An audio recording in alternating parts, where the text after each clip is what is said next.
हरे कृष्णा। आइए आज हम गीता जी के दूसरे अध्याय के 48वें श्लोक की विस्तृत व्याख्या करेंगे। योगस्थः कुरु कर्माणि संगम त्यक्त्वा धनंजय सिद्ध्य सिद्ध्यो समो भूत्वा समत्वम योग उच्यते। अर्थात हे धनंजय, तू आसक्ति का त्याग करके सिद्धि असिद्धि में समान होकर योग में स्थित हुआ कर्मों को कर, क्योंकि समत्व ही योग कहा जाता है।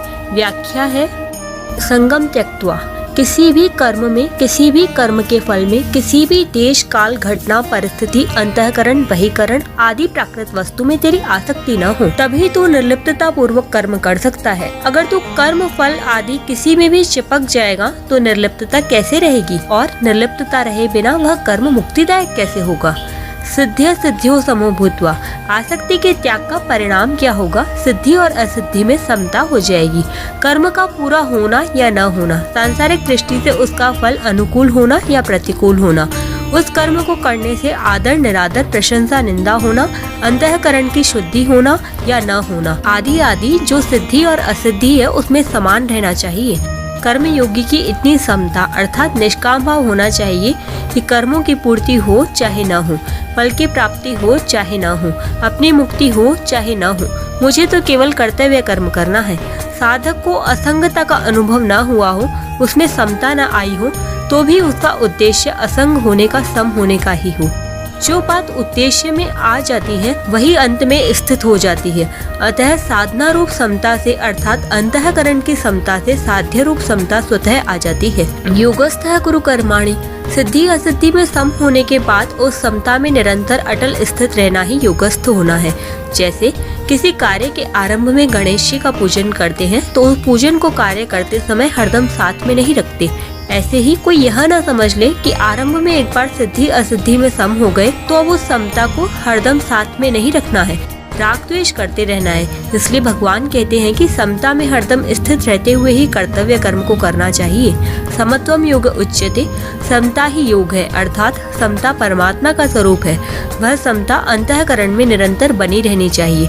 आगे 5वें अध्याय के 19वें श्लोक में भगवान कहेंगे कि जिनका मन समता में स्थित हो गया है उन लोगों ने जीवित अवस्था में ही संसार को जीत लिया है, क्योंकि ब्रह्म निर्दोष और सम है, अतः उसकी स्थिति ब्रह्म में ही है। समता का नाम योग है, ये योग की परिभाषा है। इसी को आगे 6ठे अध्याय के 23वें श्लोक पे कहेंगे कि दुखों के संयोग का जिसमें वियोग है उसका नाम योग है। ये दोनों परिभाषाएं वास्तव में एक ही है। जैसे दांत की बीमारी में खुजली का सुख होता है और जलन का दुख होता है, पर ये दोनों ही बीमारी होने से दुख रूप है। ऐसे ही संसार के संबंध से होने वाला सुख और दुख दोनों ही वास्तव में दुख रूप है। ऐसे संसार से संबंध विच्छेद का नाम ही दुख संयोग वियोग है। अतः चाहे दुखों के संयोग का वियोग अर्थात सुख दुख से रहित होना कहें, चाहे असिद्धि सिद्धि में अर्थात सुख दुख में सम होना कहें, एक ही बात है।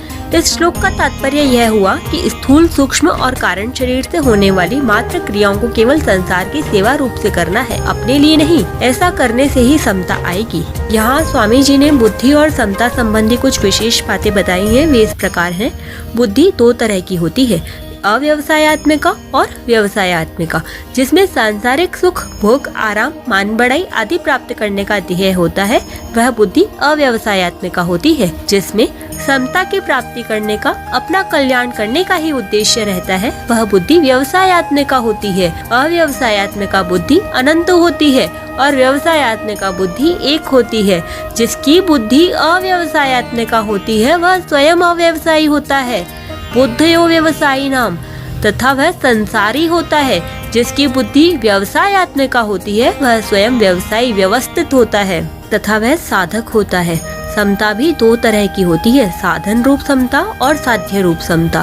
साधन रूप समता अंतःकरण की होती है और साध्य रूप समता परमात्मा स्वरूप की होती है। सिद्धि असिद्धि अनुकूलता प्रतिकूलता आदि में सम रहना अर्थात अंतःकरण में राग द्वेष का न होना साधन रूप समता है, जिसका वर्णन गीता में अधिक हुआ है। इस साधन रूप समता से जिस स्वतः सिद्ध समता की प्राप्ति होती है वह साध्य रूप समता है, जिसका वर्णन इसी अध्याय के 53वें श्लोक में तदा योगम अवाप्स्यसि पद से हुआ है। अब इन चारों भेदों को यूँ समझे कि एक संसारी होता है और एक साधक होता है, एक साधन होता है और एक साध्य होता है।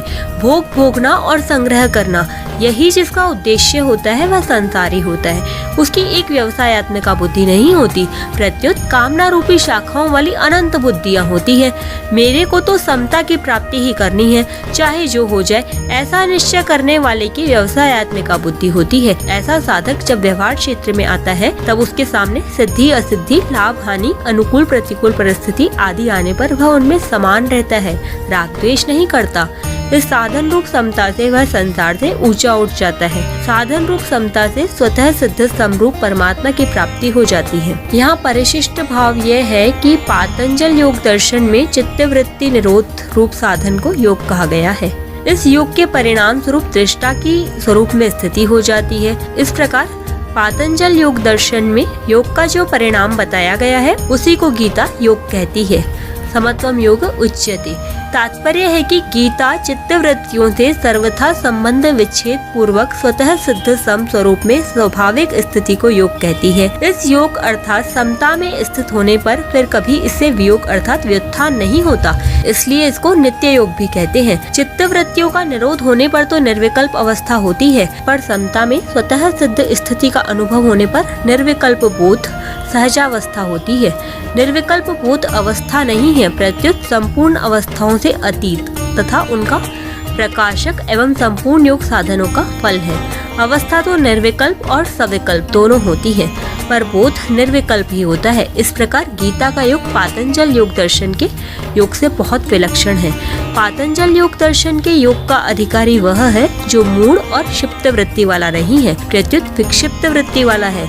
परंतु भगवान की प्राप्ति चाहने वाले सबके सब मनुष्य गीता के योग के अधिकारी हैं। इतना ही नहीं, जो मनुष्य भोग और संग्रह को महत्व न देकर इस योग को ही महत्व देता है और इसको प्राप्त करना चाहता है, ऐसा योग का जिज्ञासु भी वेदों में वर्णित सकाम कर्मों का अतिक्रमण कर जाता है। 39वें से 48वें श्लोक तक जिस समबुद्धि का वर्णन हुआ है, सकाम कर्म की अपेक्षा उस समबुद्धि की श्रेष्ठता भगवान आगे के श्लोक में बताएंगे, जिसकी व्याख्या हम कल करेंगे। हरे कृष्णा, राधे राधे।